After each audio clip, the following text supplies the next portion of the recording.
What if you could turn any idea in your head into a video that looks completely real just by typing? Well, that's not sci-fi anymore. Today, we're diving into OpenAI's Sora 2, the new tool that's making it happen. Okay, right off the bat, take a look at this clip. Player takes a shot, it hits the backboard, goes in. Simple, right? But I want you to really think about it. Is what you're seeing real, or is it AI? Now, if you've messed around with AI video before, you know the classic tells, right? That, AI weirdness. Objects kind of melt, physics just goes out the window. In older models, that basketball would probably just phase right through the backboard, or do something totally impossible. But this clip, it gets it right. The bounce, the arc, the motion, it's all believable. This is the power of Sora 2, and it's the reason AI video is suddenly looking a whole lot like reality. So here's our game plan for this explainer. We're going to start with why this is such a massive leap forward. Then we'll break down exactly what makes Sora 2 tick. We'll look at who this is actually for, and then give you a buy to get started yourself. We'll also cover the limitations. Yep, there are some. And finally, wrap up with why all of this really matters.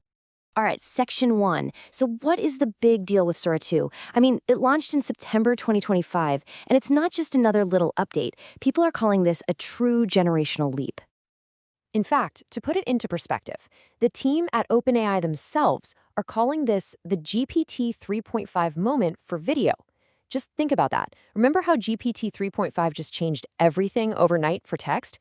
That is the scale of the jump we are talking about right now, but for video.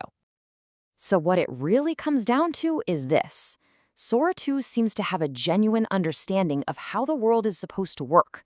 Objects have weight, liquids splash correctly, and get this, it even generates perfectly synced audio to match what's happening on screen.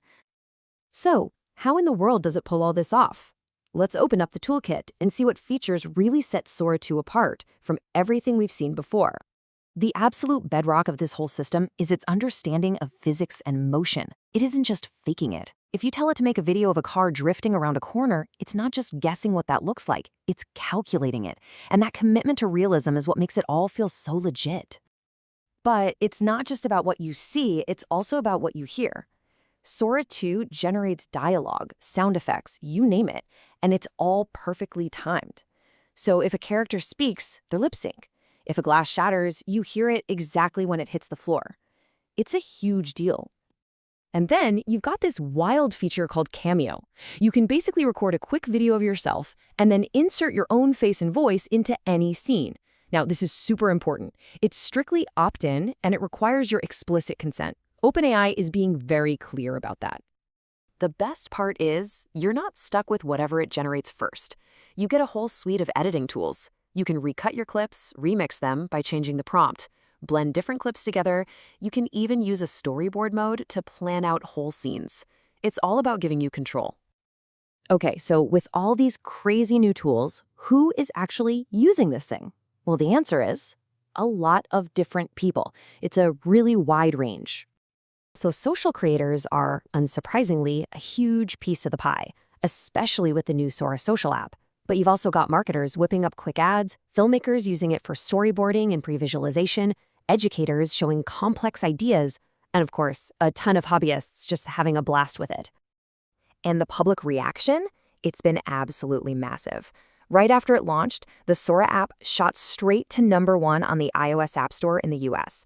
That tells you everything you need to know about the demand. All right, so you're probably thinking, okay, I want in. How do I actually start making stuff? Let's get practical. Here's the playbook. Honestly, the process is pretty straightforward. First, you got to get access, either through the app or a ChatGPT Pro subscription. Next, you write your prompt and be specific. The more detail, the better. Then you set your aspect ratio and resolution, hit generate, and finally, use those editing tools to tweak it to perfection. Just a heads up though, your subscription tier makes a big difference. With a standard ChatGPT Plus plan, you're getting 10-second clips at 720p and they have a watermark. But if you jump up to the Pro tier, you get double the length, 20 seconds, at full 1080p, with faster generation and no watermark. That's a huge deal for professional use. Okay, time for a quick reality check. As mind-blowing as Sora 2 is, it's not magic. It's really important to be aware of what it can't do, at least for now. So right now, it's best to think of Sora 2 as an incredible creative partner, or maybe a super-powered pre-visualization tool. What it is not is a feature film generator. And it's definitely not a replacement for actual cameras on a set. Probably the biggest limitation at the moment is just raw video length. You are hard capped at 10 or 20 seconds per clip, depending on your plan. So making long, continuous videos is just not on the table yet. And there are a few other things to keep in mind.